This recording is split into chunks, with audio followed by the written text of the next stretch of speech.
Buenas noches, criaturas de la noche, sean bienvenidos a su canal Qué Horror Leer.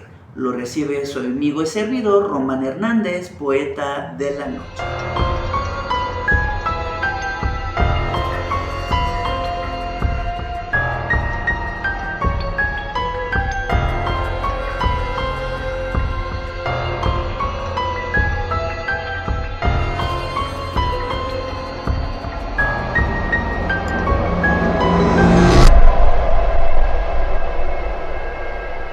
Recibiéndolos en la primera reseña del año, que probablemente algunos de ustedes dirán, fue 1 de enero, ¿por qué este vato se pone a hacer un video en lugar de irse de paseo, salir a algún lugar o estar echado en cama viendo películas? Porque se me dio la gana nomás por eso de hacer un video y por supuesto estrenar otra reseña de una antología, en esta ocasión estadounidense, con la idea de poder mostrar obviamente el trabajo de autores no tan conocidos, pero que también comparten espacio con autores de fama más internacional, que la mayoría de nosotros, los fans del terror, ya ubicamos a la mayoría de estos autores. Pero antes de hablar de la reseña, quisiera primero comentarles que feliz inicio del 2025, a pesar de que soy un ente que le encanta arruinar las festividades, pero aún así espero que todas sus metas, sus propósitos que se hayan planteado para inicio de este año se puedan realizar, y todo eso depende de las ganas que ustedes les echen para que eso se pueda realizar. No soy coach, no es un coach motivacional,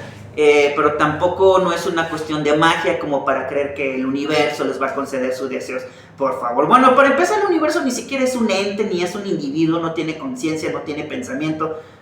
Pues ni siquiera podemos ir al universo, le eres indiferente, pues ni siquiera puedo decir eso porque pues el universo no es un sujeto, como no tiene conciencia, pues no puedo decir que sea indiferente porque para empezar también es una sensación, pero es algo que está ausente completamente esto en un objeto material. Ok, y bueno, pero aún así, feliz inicio de 2025. Y bueno, pues vamos arrancando con la primera reseña de este año, que se trata de una antología de una edición pues que ya está descatalogada, que ya tiene mucho rato, o muchos años mejor dicho, que ya no se produce, pero que en su época fue como el boom, porque estamos hablando de autores que durante los años 70, 80 y 90 produjeron mucho material de género de terror.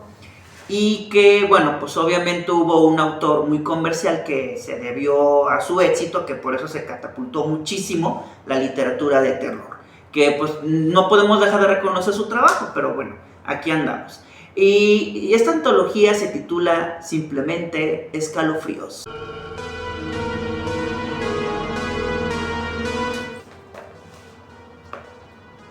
Se trata de una edición de que por primera vez salió a finales de los 80s y en los 90s llegó aquí a México ya traducido por la editorial Grijalbo, que obviamente es muy difícil de conseguir estas ediciones. Y bueno, pues más allá de decir si está bueno o está mal, pues también vamos a analizar el contenido, el mensaje que nos tratan de dar los autores. Y bueno, pues empezamos desde el título, Escalofríos, esta sensación en la piel que nos indica que algo muy desagradable o algo muy catastrófico está por ocurrir. Es como una señal en nuestro cuerpo que nos va avisando que, ¿sabes qué? No andes por aquí, o cierto objeto, cierto sujeto o cierto ambiente nos generan como cierta amenaza, y el escalofrío es como que nos va avisando cierta sensación de desagrado. Y que bueno, que eso es la idea de esta antología, generar esa sensación de desagrado, pero que nos gusta a los amantes del terror por medio de sus historias. Empezamos con el primer relato, que es El aviador nocturno, del autor Stephen King, que me gustan algunas obras de este autor, pero también tengo que reconocer que de repente tiene historias muy malas, y desgraciadamente esa es una de estas. Yo sé que probablemente voy a generar como cierta controversia, porque hay gente que sí le gusta Stephen King o hay gente que definitivamente no le gusta. Yo estoy más bien como en medio, como de que sí tiene buenos trabajos, pero también tiene obras que son realmente pésimas, y El aviador nocturno es una de ellas. ¿Por qué digo esto sin hacerles spoiler? Primero empecemos de qué trata. En primer lugar, de qué trata la historia. Ok, un periodista que ya tiene muchos años trabajando para una conocida editorial que se encarga de publicar notas amarillistas al público, pues obviamente el morbo vende, encuentra la mejor oportunidad de publicar una nota y hacer reconocer su trabajo cuando se dan cuenta porque no solamente él, también las autoridades, de una serie de grotescos homicidios que ocurren en zonas aisladas, pero que lo que tienen en común es que están cerca de hangar, estos establecimientos donde los aviones pueden estacionarse sin ser aeropuertos. Y bueno, pues lo que probablemente el homicida pudiera tratarse de un piloto de avión. Pero aquí no termina la cosa, sino que las víctimas están drenadas. Les han quitado la última gota de sangre, por lo que pudiera tratarse que el aviador nocturno pudiera ser un vampiro. Por lo cual esta es la mejor nota que este periodista va a poder vender en los periódicos y hacer reconocer su trabajo, aunque sea con base a la desgracia de otros. Creo que el relato lo que nos trata de transmitir es cómo algunos medios de comunicación tienen que usar la tragedia de personas o terceras personas, pero mostrarlas de la forma más grotesca, mostrar ahora sí lo que es el impacto y el terror para poder vender a la gente. Aunque para esto también algunos periodistas terminan envolviéndose en este tipo de noticias.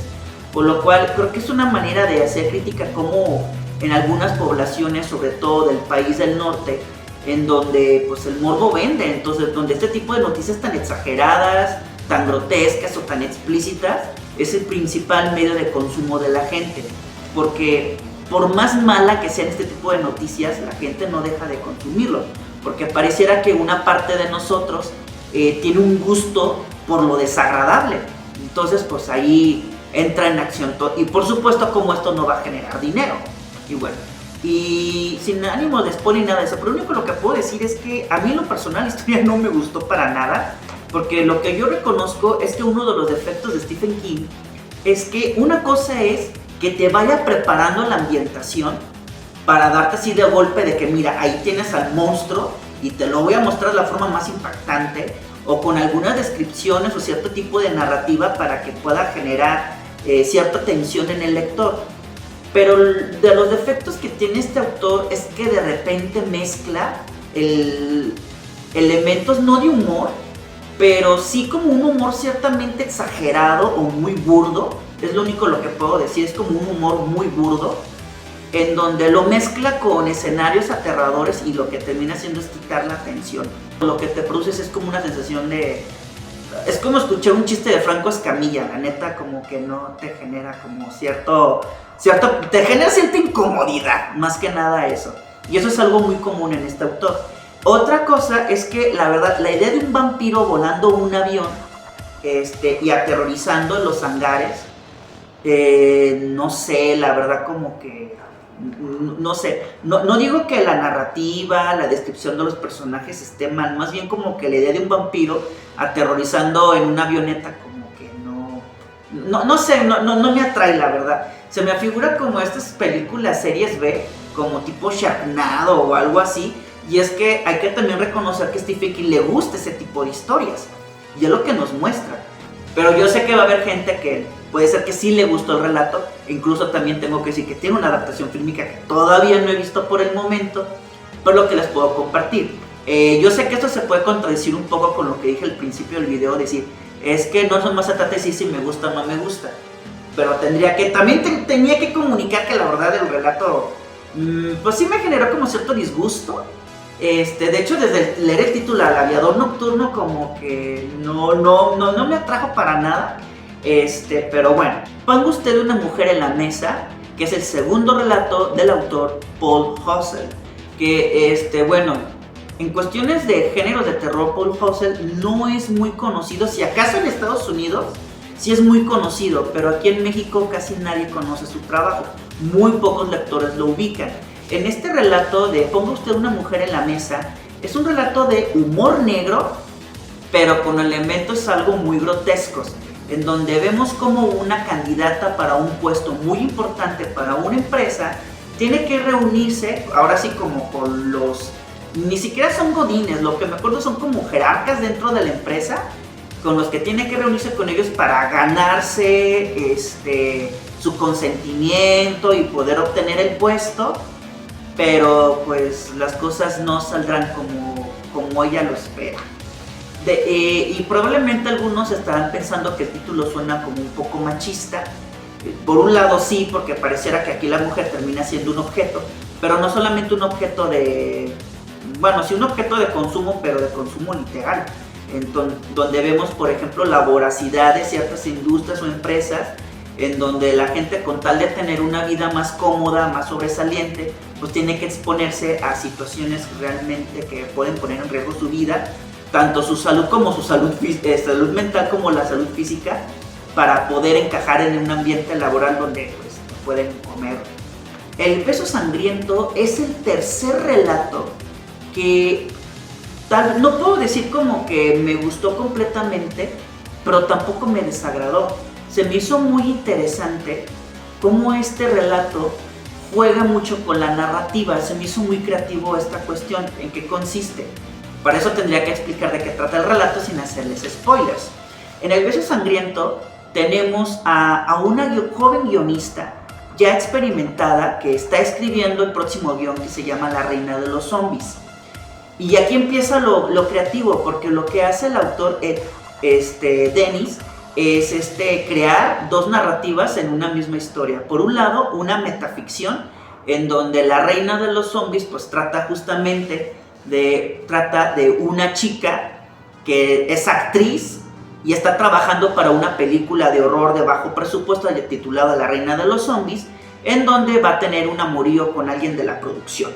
Pero pues, el romance no sale como la chica lo espera, y en cambio la guionista que está escribiendo esta historia trata de tener un romance, pero también al igual que su personaje ficticio no salen las cosas como esperaba, sobre todo cuando se cruce con un misterioso asesino psicótico en su campo. Así que lo que les puedo compartir es que se me hizo muy curiosa la forma como este autor juega con estas historias, porque termina creando una metaficción, una ficción dentro de otra ficción, dentro de otra ficción, y eso lo hace muy, muy interesante. Por aquí les dejo esta recomendación literaria. La inminencia del desastre del conocido escritor Clive Barker, autor de Hellraiser, también de Cabal, conocido como Razas de la Noche. Y bueno, en esta historia de la inminencia del desastre trata una historia sobre la melancolía, los duelos, las pérdidas y sobre todo cómo ciertas criaturas pesadillescas pueden aprovecharse de esto, ya que también junto con los duelos se destapan también la alcantarilla de los peores temores que pudieron estar guardados en la mente del ser humano. En este caso, la protagonista, después de perder a su madre, regresa al lugar donde creció en su infancia, donde comienza a recordar que no tenía una tan buena relación, pero de alguna manera también extraña a su madre. Cae obviamente por el dolor de la pérdida, pero también al mismo tiempo comienza a recordar uno de sus temores de la infancia, un sendero que conduce a un misterioso pozo donde cierne una leyenda muy escalofriante sobre la aparición del diablo en este lugar. Lo que pareciera tratarse de un juego, una fantasía infantil, se vuelve realidad cuando esta chica se anima a atravesar este sendero y terminará por conocer lo que siempre ha tenido en la infancia y ver que eso ha sido real. Es una historia muy interesante porque nos habla de duelos, pero nos habla también de cómo con los duelos con la pérdida de un ser querido, se pueden destapar los peores temores que hemos tenido desde la infancia. Eso que creíamos que era una fantasía puede volverse realidad. Y creo que con la pérdida de un ser amado esto se vuelve todavía más evidente, porque ya no tenemos ese ser que nos protege, que nos cuida, que la amamos, y para dar paso a una criatura pesadillesca. Thomas Tessier es otro autor que no es muy conocido en nuestras tierras, pero nos comparte una historia muy interesante y muy grotesca titulada Comida. Si ustedes han visto la serie Kilos Mortales, aquí lo veremos plasmado tal cual.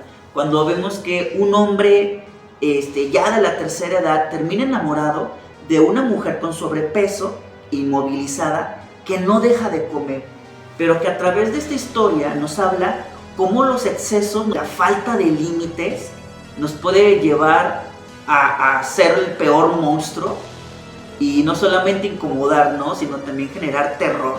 Y bueno, les comentaba hace un momento que si han visto la serie Kilos Mortales, yo creo que ese es un retrato de estas historias, pero llevado hacia lo grotesco, llevado hacia el extremo, y sobre todo es una historia que nos deja reflexionando sobre no importa qué tanto ames a otra persona, pero si la otra persona no está dispuesta a hacer nada por sí misma, por más que tú la ames, no la vas a poder rescatar. Y bueno, y saber cómo esa persona que tú amas cada día se está deteriorando, va cayendo más profundo en el abismo de la perdición, que no vas a poder hacer nada. Suena terrible, pero es cierto. Y este relato de comida no lo hará ver. M. John Harrison nos comparte el último relato titulado El Gran Dios Pan.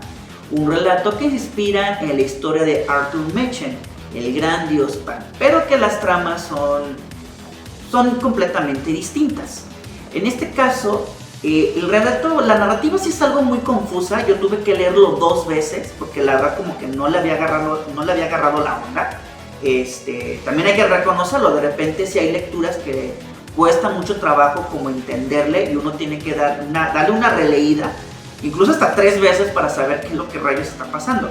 Pero bueno, aquí nada más tuve que tener 2 oportunidades para poder saber lo que está pasando, porque si le pierdes el hilo a un párrafo, la neta ya no le vas a entender a lo demás. Bien, en El Gran Dios Pan tenemos a un matrimonio que ya está separado, pero la esposa o la ex esposa padece de epilepsia, por lo que vive apartada en una cabaña, y el mejor amigo de este matrimonio la visita para vigilar que todo se encuentre bien con la salud de esta chica.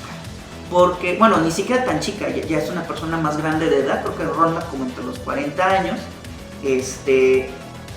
Bueno, todos los personajes tienen arriba de 40 años.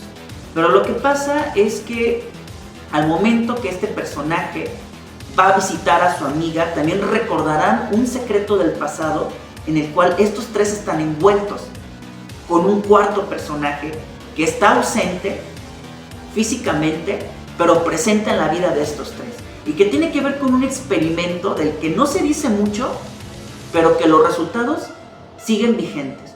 Una historia que nos habla que no importa cuántas cosas o acciones hagamos con tal de mantener oculto un secreto, pero esos secretos terminan revelándose. Tarde que temprano te terminarán persiguiendo. Una premisa muy parecida como esta cuestión de que el pasado nunca se muere y te termina persiguiendo. Algo muy común, ya sabemos, en las historias de terror, y por lo cual aquí es muy, muy claro. Pero que aún así el autor maneja mucho el tema de lo insólito, porque de repente sí te describe situaciones que dices, ah caray, ¿qué carajos está pasando aquí? ¿Por qué está pasando esto? No les hago spoiler, pero más bien puedo decirles que ocurre un fenómeno que es resultado de este experimento y que va persiguiendo a los personajes, y sobre todo a esta mujer que tiene epilepsia, porque lo que pareciera ser una condición de su enfermedad, no todo es de su enfermedad, sino que la va persiguiendo ese secreto que tienen entre estos 3 personajes, que obviamente no se los voy a decir hasta que ustedes tengan la oportunidad de leer este relato. Y bueno, como antología creo que hay muy buenas historias rescatables que tienen un mensaje muy profundo, tal como El Beso Sangriento que les comenté. Me encantó el juego de la narrativa que hace el autor Dennis. Paul Hassel con el relato de Pongo una mujer en la mesa, un relato muy de humor negro, pero tan negro que te terminará de alguna manera disgustando, pero no como de que no te guste, no como la cuestión de que me ofende, sino como la cuestión de rayos, es algo impactante eso, lo que está describiendo. Como también relatos que no pueden ser tan buenos, tal como el caso del Aviador Nocturno, que pues, o tercera o cuarta ocasión voy a estar comentando que no me gustó para nada. Que yo sé que no se trata de decir nada más está bueno o está malo. Ustedes tienen la oportunidad de leer el libro, si lo quieren leerlo o no lo quieran leerlo, no importa. De todas formas yo no estoy compartiendo el análisis que hice de estos relatos a partir de esta interesante antología, que por cierto se divide en 2 libros. El otro título se llama Pesadillas. Ya también ya tendremos oportunidad de hacerle reseña, que por supuesto tenemos ese libro en físico. Y si en algún momento se lo llegan a topar en físico, no se lo pierdan, porque creo que son relatos muy únicos. Las tramas son algo... la mayoría de las tramas de estos relatos se alejan muchísimo de las tramas de las típicas películas de terror, que te venden como el mismo cliché. Y acá en este caso son relatos que más bien tocan la vida cotidiana de las personas, pero sobre todo situaciones que a uno le disgustan. Cosas que dices, trágame tierra, ya no quiero recordar eso que yo viví en el pasado, pero que un relato de terror te lo va a hacer recordar. Bueno, hasta aquí les dejo la reseña, criaturas de la noche, y no me voy sin antes decirles ¡Feliz Año Nuevo!